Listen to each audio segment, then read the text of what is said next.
Joacir, antes da gente entrar na questão da legislação, eu queria que o senhor falasse sobre dois assuntos.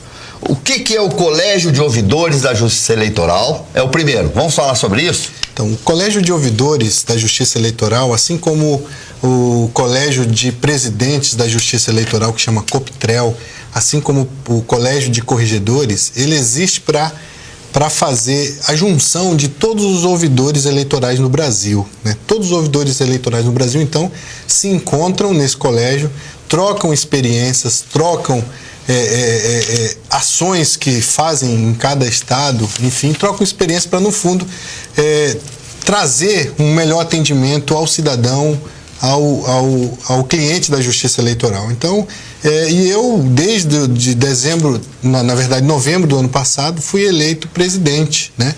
Então, tem desembargadores que são ouvidores, tem juízes que são ouvidores e eu, de forma muito honrosa, fui aclamado presidente desse Colégio de Ouvidores da Justiça Eleitoral Brasileira. E um dos nossos objetivos, quando foi criado o COJA, ele existe desde 2011, foi que no TSE existisse uma ouvidoria, porque o TSE, o Tribunal Superior Eleitoral, cobrava dos TREs a criação de uma ouvidoria, mas ele não tinha. Então, ou seja, os TREs ficavam órfãos de uma legislação a respeito da ouvidoria pelo próprio TSE, que é o órgão máximo da Justiça Eleitoral brasileira. E aí, semana passada, inclusive vocês noticiaram aqui, falaram, você inclusive falou no programa Papo de Redação, junto com o Everton, da visita que nós fizemos ao ministro Dias Toffoli. De fato, tivemos com ele na quinta-feira passada, para parabenizá-lo, porque foi uma promessa dele que ainda na gestão dele ele criaria a ouvidoria do TSE, realmente criou a ouvidoria do TSE e está fazendo mais que isso, ele vai regulamentar, nos fez a promessa de que no máximo em 3 semanas ou no máximo em 1 mês ele vai regulamentar a ouvidoria do TSE, o que para nós ouvidores do Brasil inteiro, especialmente para mim que nesse momento presido o Colégio de Ouvidores, é muito importante para levar essa notícia aos meus colegas de que o TSE agora tem uma ouvidoria, vai regulamentar e os TREs vão poder aproveitar. O que é a Abradep? Abradep. Também na semana passada nós estávamos num encontro da Abradep, Academia Brasileira de Direito Eleitoral e Político, uma academia da qual eu sou membro fundador, ajudei a fundar, foi fundada em março do ano passado, de 2015, lá em Belo Horizonte. Tirando eu, talvez, mas todos os restos são estudiosos do direito eleitoral, da ciência política. Temos lá pós-doutores, doutores, mestres, especialistas. Eu me encontro nessa qualidade de especialista e se discute direito eleitoral. Nós ficamos, para você ter ideia, foram 75 pessoas, mulheres, homens, 48 horas num hotel, falando das 8 da manhã às 6 da tarde, só com 2 horas de intervalo para o almoço, discutindo questões de direito eleitoral, pontuando.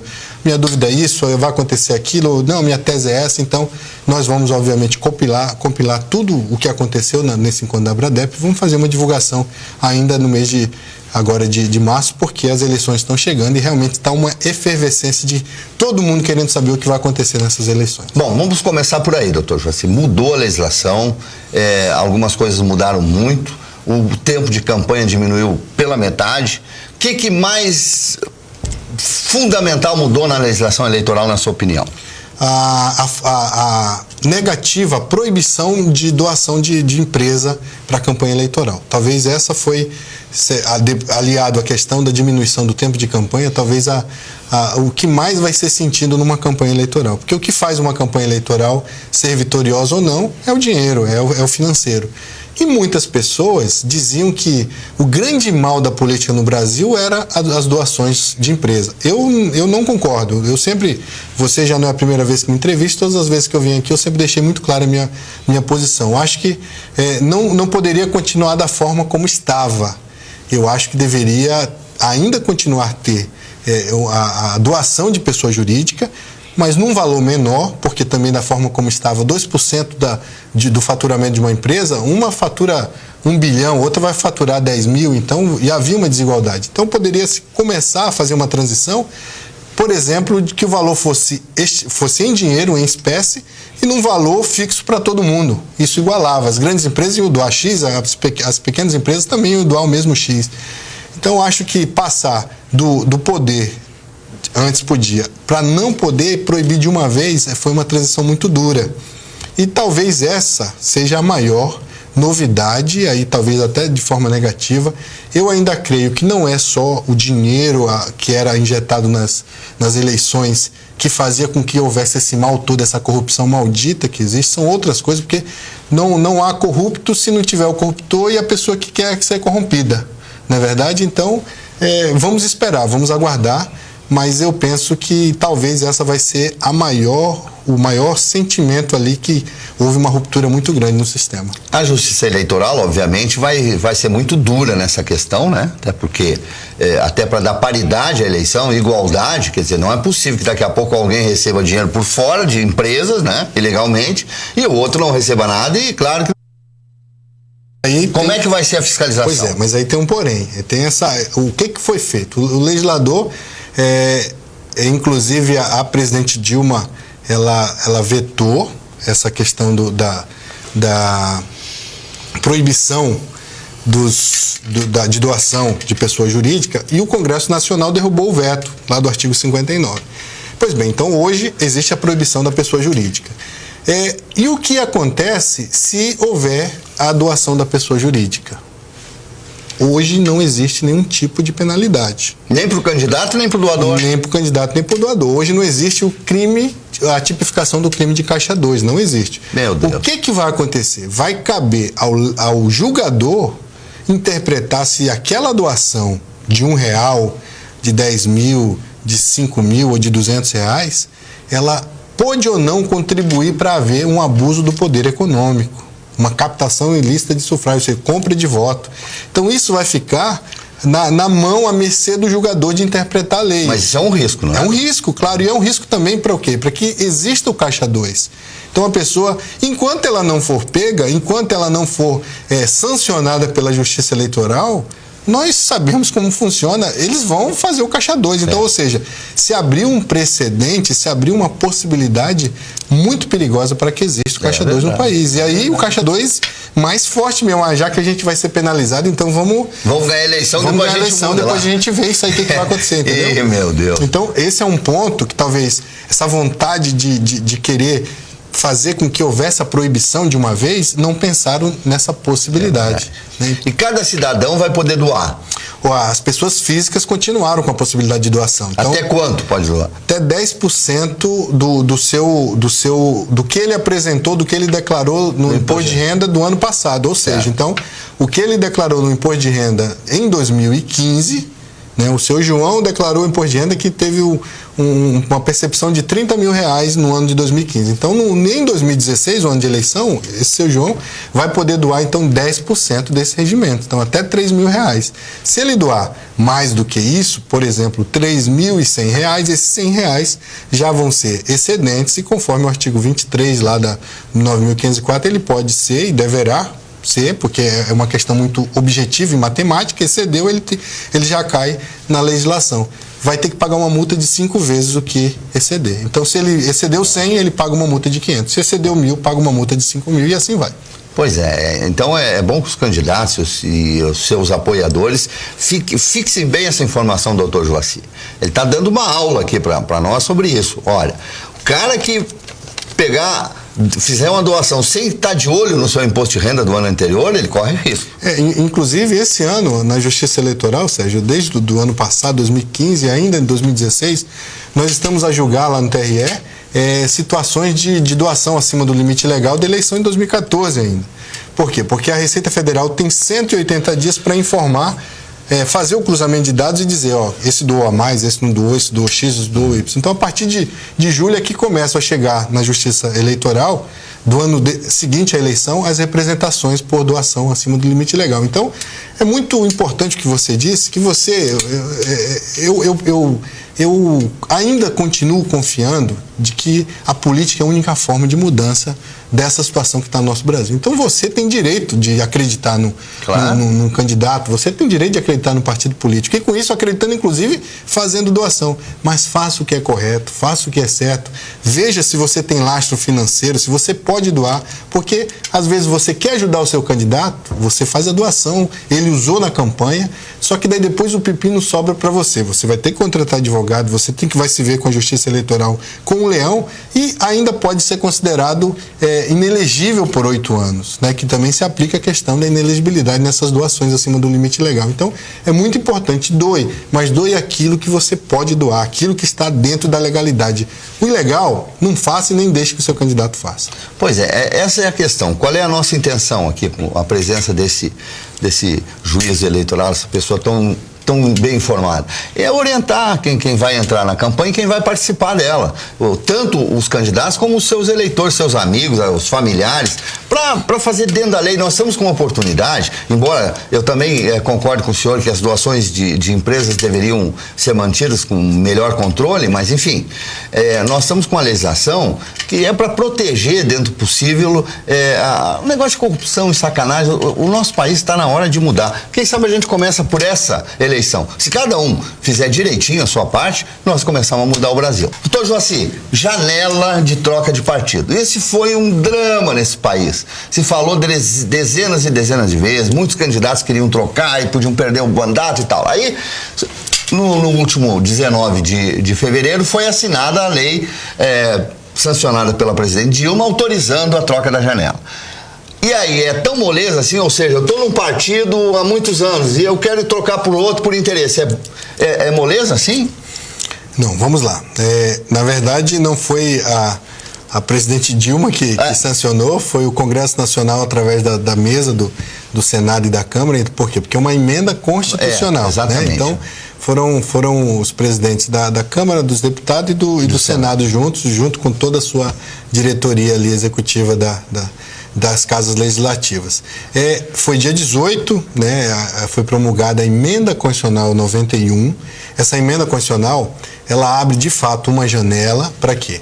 Para que aquele parlamentar que esteja no exercício do seu mandato, nos 30 dias em que a emenda, depois da promulgação da emenda, ele possa trocar de partido sem que ele perca o mandato, porque hoje, isso já foi falado dezenas de vezes, o mandato não é da pessoa. Pelo sistema proporcional, ou seja, vereador, deputado estadual e federal, o mandato é do partido. Nunca se vota na pessoa, sempre se vota no partido. Por isso que vem aqueles 2 números na frente e depois aqueles outros 3 que quer dizer respeito à pessoa, se for no caso de vereador, de deputado estadual.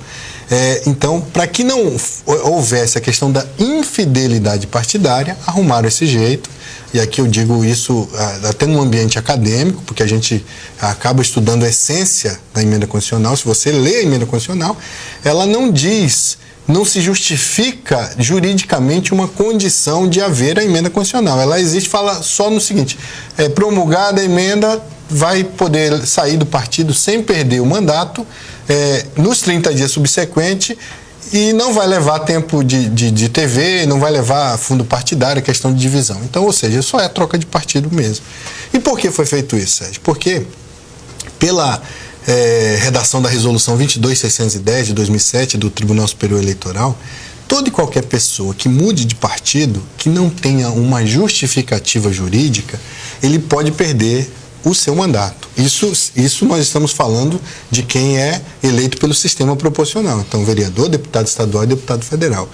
Mas e os majoritários não se enquadram? Não, porque o STF já decidiu ano passado, numa ADI, que os cargos majoritários, ou seja, prefeito, governador, presidente e senadores, porque o Senado também, a cadeira é conseguida através do voto majoritário, ou seja, quem tiver mais voto é que ganha, né? Então, esses quatro integrantes de cargos públicos, eles não perdem porque são pelo sistema majoritário.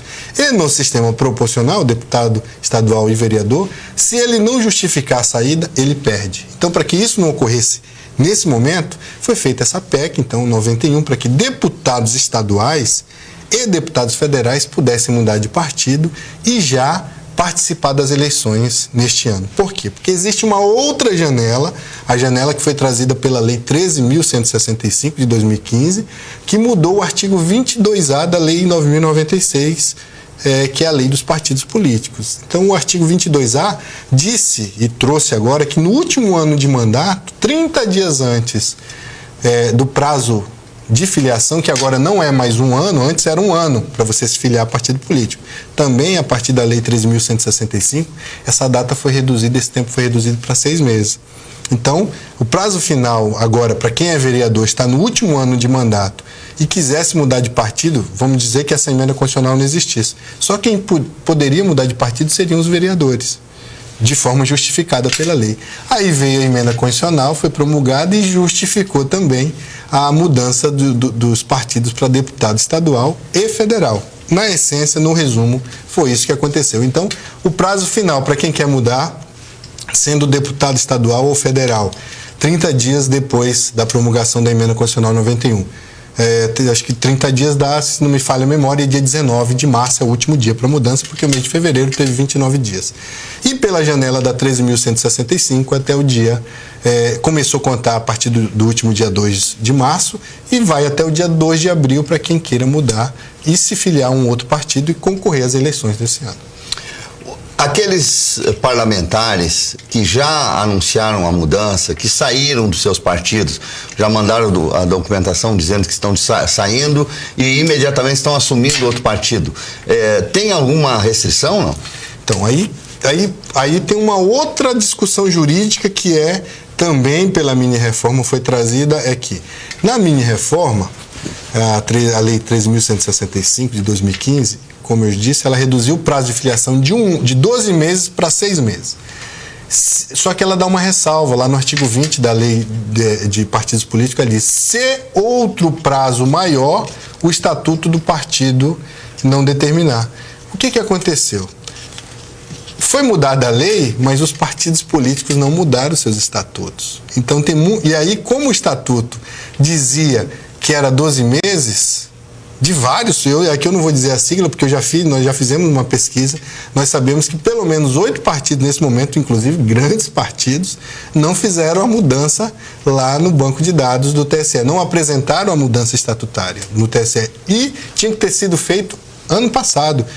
De acordo com o parágrafo único do artigo 20 da Lei 9.096, não pode haver qualquer alteração estatutária de partido político em ano de eleição. Então, esse ano não pode mais fazer. Falar, não, agora são 6 meses para se igualar a lei. Não. Então, quem não mudou, não pode mudar agora. E aí é que está o perigo, a casca de banana. Porque se o camarada ele saiu de um partido que ele estava tudo ok, estava com tempo de filiação tranquila, e ele vai para um partido e que esse partido diga que o prazo mínimo é de 1 ano, e ele não tem mais 1 ano de eleição. A gente está 7 meses aproximadamente das eleições. Então ele vai para um partido e pode ser que aí ele não preencha um dos requisitos de elegibilidade, que é o tempo mínimo de filiação partidária. Então, e aí os inimigos, os adversários vão impugnar a candidatura dele. Pois é, e se isso for real, e é real, porque a lei é essa e depende também do que vai acontecer, praticamente todos os que trocar de partido correm esse risco.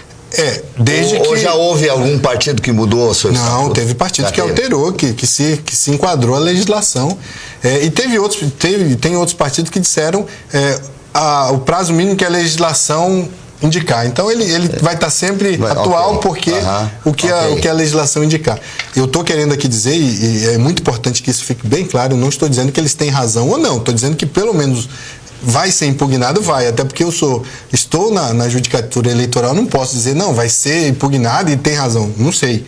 Isso vai ser decidido pela Justiça Eleitoral a tempo e a modo, vai ter que ser analisado as razões, mas que abre sim a possibilidade de um adversário político discutir isso judicialmente, sem dúvida. Pois isso é que é importante, porque pareceu assim, pelo que a gente ouviu nos bastidores, tá tudo certinho, tudo moleza, não vai acontecer nada. Olha, a legislação eleitoral tem essas pegadinhas. Sérgio, eu paro aqui para pensar, meu avô, eu sempre digo isso, criado pelo meu avô, ele sempre dizia que esse negócio de pular janela e pular cerca não dá certo. Né? Esse negócio de janela partidária, isso, no fundo, é sempre um jeitinho que querem arrumar. Então, se querem fazer dessa forma, mas pensem, consultem. Lá no TRE, inclusive, está chovendo de consulta, coisa que você, que é candidato, que faz parte de um partido político, inclusive você do partido político recebe do fundo partidário para contratar um especialista na matéria. Em vez de o TRE estar respondendo uma consulta que um advogado, que um especialista podia dizer o que podia estar se debruçando em outra coisa, numa denúncia de compra de voto, mas ainda está tendo que se debruçar numa consulta que às vezes pode ser feita por um profissional privado. Então, eu assim, com todo o respeito, óbvio que o tribunal, a Justiça Eleitoral é a única justiça que tem esse poder consultivo, porque as outras não têm essa possibilidade de consultar, mas deixe para consultar a Justiça Eleitoral efetivamente daquilo que tenha um respaldo, que tenha uma dúvida, daquilo que um advogado especialista na área pode responder, procure ele. Deixa que o TRE, que a Justiça Eleitoral se debruce por coisas importantes. Bom, uma outra coisa, doutor Joaci, 35 partidos políticos. Isso atrapalha, prejudica, é bom, oxigena a democracia ou piora a democracia? Qual é a sua visão sobre isso? A visão é que eu penso que o TSE, o Tribunal Superior Eleitoral, inclusive também tem uma outra celeuma para te responder o que você me perguntou sobre a questão das provisórias, das comissões provisórias, né, que está lá na resolução 23465 de dezembro. E nessa resolução o TSE diz que aquelas provisórias que tem no máximo 120 dias para poder se organizar. E já é chegada a hora, por isso que eu toquei nesse assunto, de realmente o Tribunal Superior Eleitoral, Justiça Eleitoral, já que os partidos políticos são vários, não fazem, é hora de fazer a chamada democracia interna dos partidos. Hoje existem muitos partidos, 35, e tem alguns deles que são partidos de sovaco, debaixo do braço. Tem partidos que as pessoas andam com tudo que diz respeito ao partido dentro de uma pasta. Nessas eleições, eu penso que foram colocados mecanismos de barreiras que esses pequenos partidos tendem a cair. Só que eu te digo, tem 35 hoje válidos, mas tem um pedido, tem uma fila lá no TSE de quase 200 para querer existir. Eu creio que não é o número de partido que vai dizer que se a nossa democracia é maior ou melhor, ou pior, porque nos Estados Unidos tem muita gente que fala, mas o Brasil deveria imitar os Estados Unidos, mas mal sabe que lá tem mais de 100 de partidos. Que se sobressai 2 ou 3, mas lá tem muitos mais do que aqui, inclusive. Mas eu creio que quando houver a democracia interna, ou seja, que não tenha cacique, que não faça aquilo que o chefe está querendo que faça, se você não fizer desse jeito, eu vou destituir a comissão e vou procurar outra pessoa. Eu acho que começar a se democratizar, isso vai ser bom para o país, vai ser bom para a política, porque hoje a gente precisa, Sérgio, são de pessoas. Toda vez que eu venho aqui, eu já vim esse ano aqui com você, volto aqui de novo no mês de março, tem muita gente boa, tem muita gente ainda com um propósito bom no coração, que quer trabalhar para a comunidade. Eu acho que tá chegando, já passou da hora dessas pessoas saírem desse casulo, saírem do medo de trabalhar, porque enquanto tiver com esse pensamento de que política é para gente, para roubar, para fazer coisa errada, esse tipo de político vai permear no nosso campo político. Precisa de gente boa, precisa de pessoas que tenham realmente a vontade de trabalhar para o povo. Então, e você que está em casa, que tem esse sentimento, eu faço agora aqui um desafio com você, se coloque à disposição, tenho certeza que você vai servir muito para o nosso município, porque são eleições municipais, para que novas pessoas, para que haja uma oxigenação de leque de escolha em relação a possíveis candidatos. Nós temos mais alguns segundos, doutor, mas eu preciso ouvir sua opinião ainda sobre o último assunto. Esse dinheiro para os partidos, esse fundo partidário, isso é bom ou ruim, na sua opinião? Deve existir, porque hoje o modelo que nós temos é misto, então o fundo partidário ele vai para os partidos. Agora, ele não é utilizado da forma devida. Por exemplo, e não há uma fiscalização, por exemplo, do Ministério Público, e aqui eu digo isso, nas questões das fundações. Quais os partidos políticos que a gente vê formando cidadãos politizados? É obrigação deles fazer seminários, discussões políticas, discussão de assuntos, agora mais do que nunca, de legislação para informar seus filiados. E isso não é feito. Então, creio que, se bem utilizado, Sérgio, seria muito bom, mas hoje não é utilizado e, infelizmente, não tem fiscalização adequada.